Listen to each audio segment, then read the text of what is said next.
The Haunting of Hashima Island, Lost Souls of the Forgotten.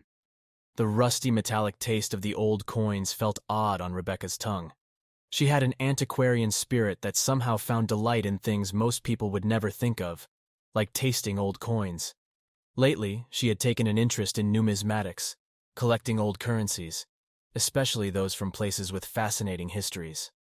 One day, while sifting through the coins at a local antique shop, she found a peculiar coin. It had a unique design, unlike any she had seen before, and the worn-out inscription was in an unfamiliar language. Intrigued, Rebecca spent the next several days researching. With some effort and the help of online communities, she identified the coin as Japanese from the early 20th century, belonging to the Meiji era. The shop owner, an eccentric old man, recalled that it was part of a lot he bought from an estate sale. The previous owner was a deceased World War II veteran who had served in the Pacific. It was a curious find. But what truly caught her interest was the whispering rumor about the original source of the coin, Hashima Island. A name forgotten by time, Hashima Island, or Gunkanjima, meaning Battleship Island, was once a buzzing coal mining site with over 5,000 inhabitants. But it was the tales of the forced labor, inhumane conditions, and mysterious disappearances that sent shivers down her spine. Rebecca, a history enthusiast with a morbid curiosity for the macabre, was drawn to the eerie tales of the island. She unearthed stories of miners and their families living in congested apartments, children growing up in the shadow of the looming coal mines, and thousands of forced laborers toiling until their bodies gave out. When the mine closed, the island was swiftly abandoned, left to decay. Stories emerged of ghost sightings, strange occurrences, and inexplicable sounds. Today the island was a haunting time capsule, a monument to an era that humanity wished to forget. Rebecca's heart pounded with adrenaline. The opportunity to visit a site with such an intense history was irresistible. She knew she had to travel to Japan, explore Hashima Island, and uncover its chilling secrets herself. Despite the common-sense warnings from friends and family, the call of the island was stronger than any trepidation. For the sake of history, for the thrill of the experience, and perhaps a bit for her own edification, she decided to venture into the forgotten realms of Hashima Island. Little did she know, her pursuit of the sinister history behind the abandoned island would open doors to horrors beyond her wildest imagination. As Rebecca's flight to Japan began its descent, she pressed her face against the small airplane window. Underneath, the city of Nagasaki spread out like a living canvas, bursting with life. It was a stark contrast to her destination, a relic of an era that was nothing more than a ghost town now, Hashima Island. Once she landed, Rebecca wasted no time in arranging for a boat to take her to the island. Local fishermen were unwilling due to the island's eerie reputation and a governmental restriction discouraging casual tourism due to the dilapidated infrastructure.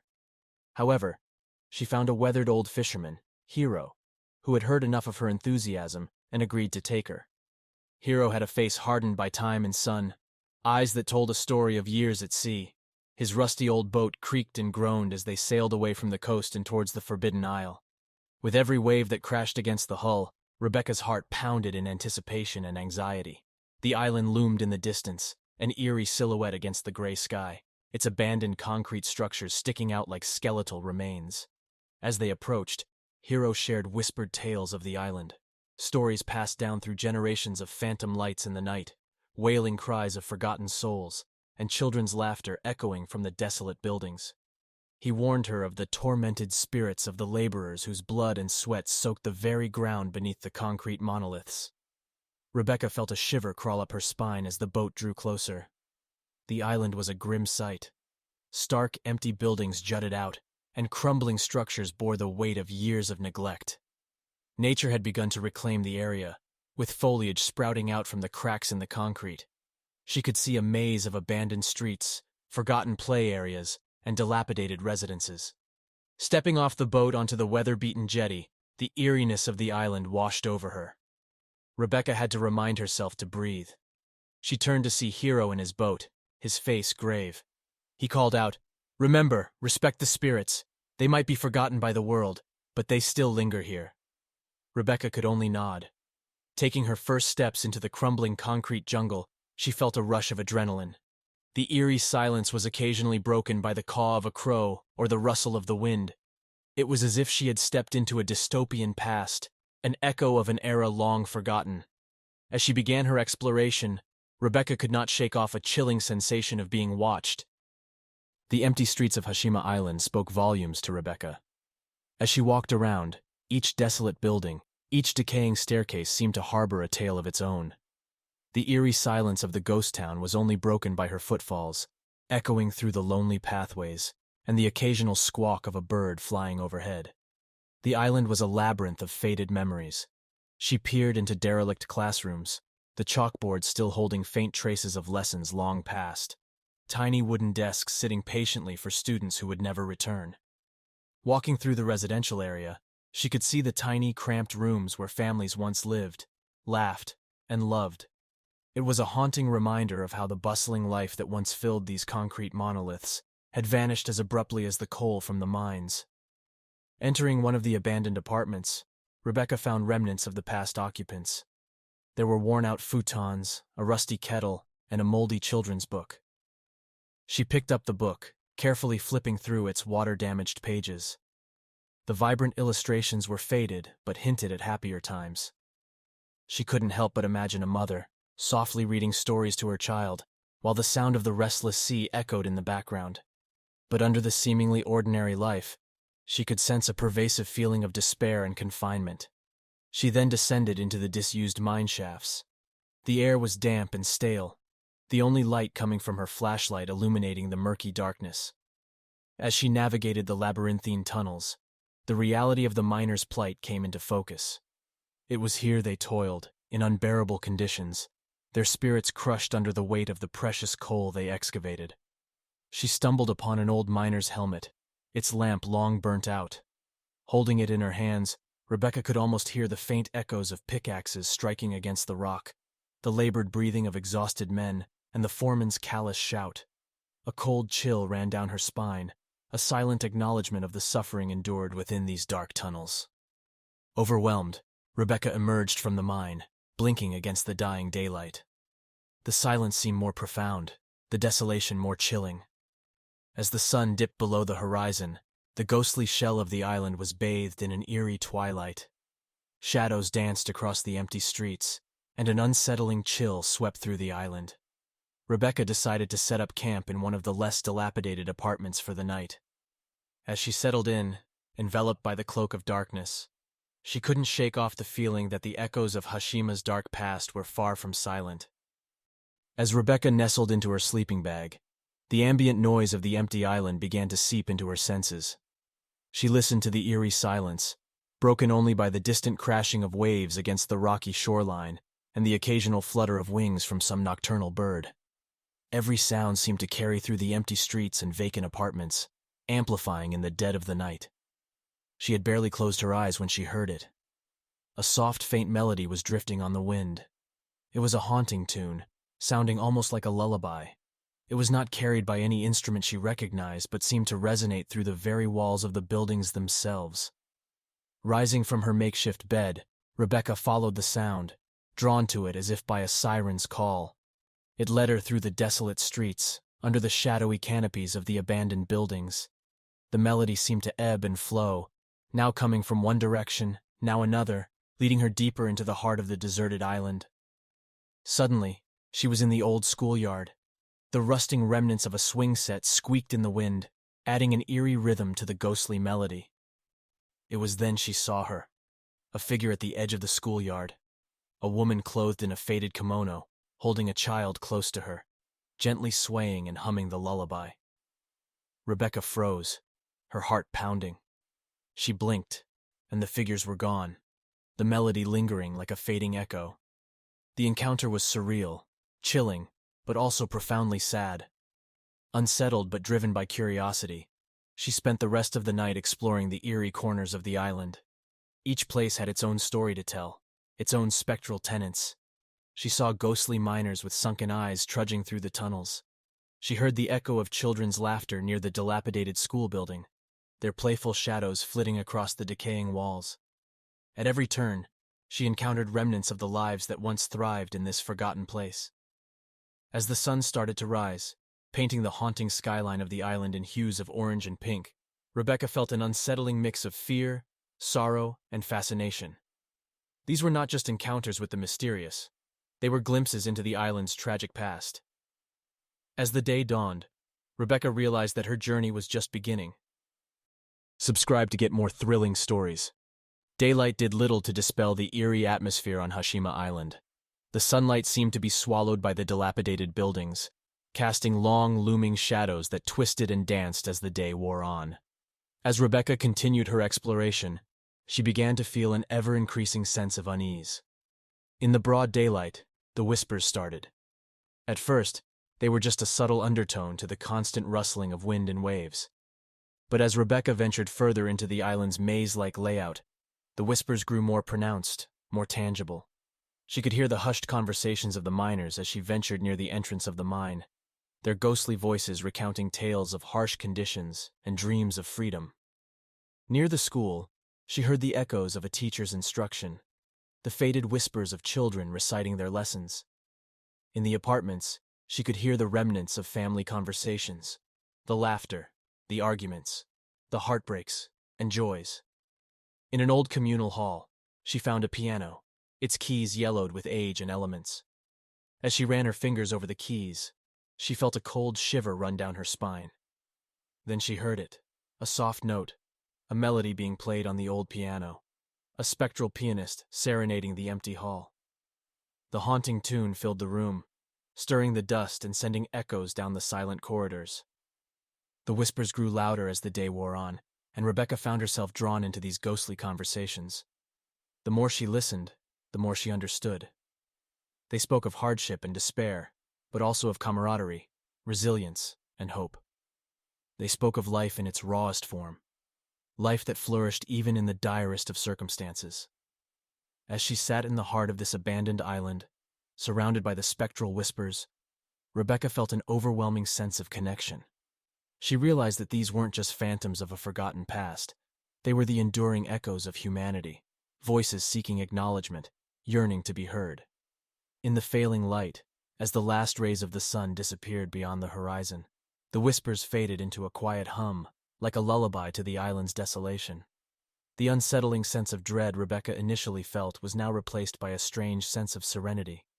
She knew the journey was far from over, and as night descended, she prepared herself for the next phase of her exploration, the ghostly residences.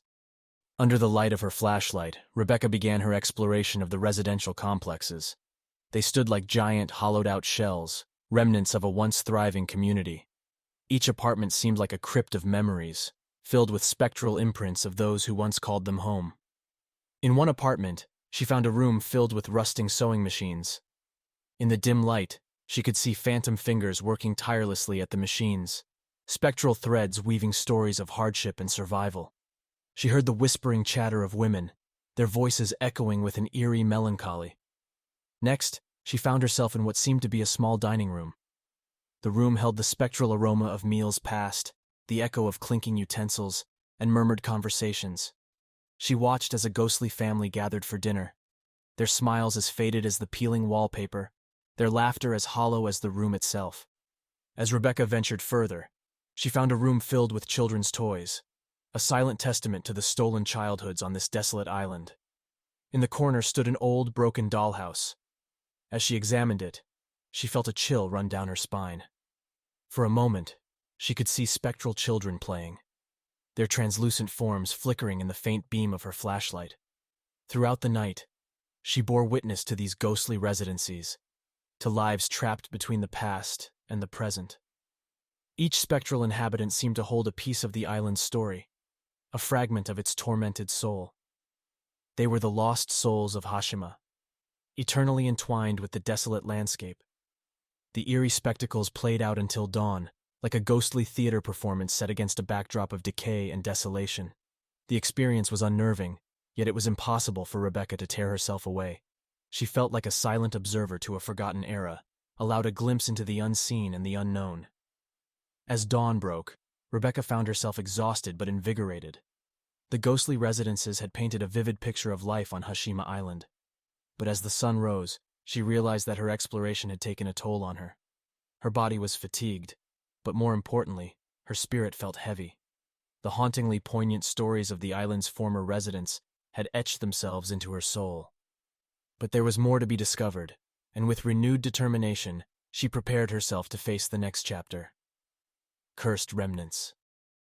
The morning sun cast long, gaunt shadows through the abandoned alleyways. Rebecca ventured towards the outskirts of the island, drawn by an inexplicable pull towards a large, crumbling structure. It was one of the original coal mine buildings, now nothing more than a skeletal relic. As she stepped inside, she was immediately met with a suffocating heaviness. The air was thick with decades of stale despair. She could see spectral miners, their ghostly faces lined with exhaustion and soot, working tirelessly in their never-ending shifts. She heard the mournful clanging of the machinery, the cries of the overseers, the stifled sobbing of men robbed of their dignity. It was like walking into a nightmare, frozen in time. In the oppressive gloom, she stumbled upon an old wooden chest. Dust-covered and half-rotted, it was a vestige of a bygone era. Inside, she found an array of personal items: a cracked miner's helmet, a worn-out picture of a young woman, a child's scribbled drawing, and a small jade amulet. She picked up the amulet, feeling its cold weight in her hand. The moment she touched it, the room's oppressive atmosphere intensified. Shadows swirled around her, whispering in languages she didn't understand. The spectral miners seemed to pause, their hollow eyes turning towards her. Then, a sudden deafening silence fell over the room, the ghostly echoes of the past abruptly silenced. With a gasp, she dropped the amulet back into the chest. The spectral miners returned to their endless work. The whispers resumed, and the oppressive gloom lifted slightly. She realized that these were not just remnants of the past. They were cursed remnants, carrying the weight of untold stories and unfulfilled dreams. Each item in the chest was a testament to the lives of those who had been entwined with the island, their hopes and dreams condensed into inanimate objects. They were cursed with the memory of the past, imprinted with the energy of their previous owners. Rebecca realized that by touching these objects, she had inadvertently tapped into their history, their pain, their curse. Overwhelmed, Rebecca left the coal mine building, the chilling echoes of the spectral miners following her. She looked around at the crumbling island. It was not just an abandoned industrial site. It was a haunted monument to human resilience and suffering, a ghostly purgatory suspended between the past and the present. As the sun began to set, Rebecca felt a tinge of desperation. The weight of the island's haunted past bore down on her. She knew she needed to leave, to escape the shadows that seemed to grow darker with each passing moment. The sky above Hashima Island had turned a sinister shade of crimson as dusk settled in. Rebecca, overcome with an intense feeling of foreboding, knew it was time to leave. She packed her belongings hastily, her mind whirling with the echoes of the cursed remnants. As she began making her way towards the docking area, the island seemed to come alive. The spectral inhabitants of Hashima no longer seemed just echoes of the past, but an ominous, tangible presence. They filled the streets, their whispers becoming an insistent hum, their translucent forms more defined in the dying light. The spectral mother and child she saw on the first night appeared again, standing in her path. They no longer seemed peaceful, but appeared to warn her, their faces etched with sorrow and desperation. The ghostly miners emerged from the abandoned mine, their hollow gazes following her as she maneuvered through the maze of buildings. She could hear the haunting lullaby again, now an eerie dirge resonating through the empty corridors. She ran, her heart pounding in her chest, her footsteps echoing in the deserted streets. All around her, the island convulsed with spectral activity, a ghostly realm seeping into reality. Finally, she reached the docking area. Her boat bobbed gently on the eerily calm waters. As she untied the ropes, she could feel the spectral gazes upon her, a silent audience to her frantic escape. But as she steered away from the island, a strange calm descended. The spectral inhabitants seemed to recede, their forms becoming less substantial, their whispers fading into the crashing waves. The haunted isle, now a silhouette against the darkening sky, seemed to sigh, a sigh that echoed the relief and regret of forgotten souls. As Rebecca put distance between herself and the haunted isle, she realized she was forever changed by her encounter. She had glimpsed a forgotten world, heard the whispers of the lost souls, and touched the cursed remnants of the past. Hashima Island, with its spectral inhabitants and haunted ruins, had imprinted itself on her soul. Despite the terror of her escape, Rebecca felt a strange sense of gratitude. She had been privileged to witness a piece of history that most had forgotten, to interact with echoes of the past in their most visceral form. As the haunted silhouette of Hashima Island disappeared in the darkness, Rebecca knew she was carrying with her not just the chilling memories, but also the responsibility to tell the world about the lost souls of the forgotten island. The haunting of Hashima Island had ended for her, but the echoes of the lost souls would resonate with her forever. Hey there, thanks for tuning into our story. We'd love to hear your thoughts on it. Don't miss out on any future tales. Hit that subscribe button and stay in the loop. And remember, kindly share your feedback. Cheers!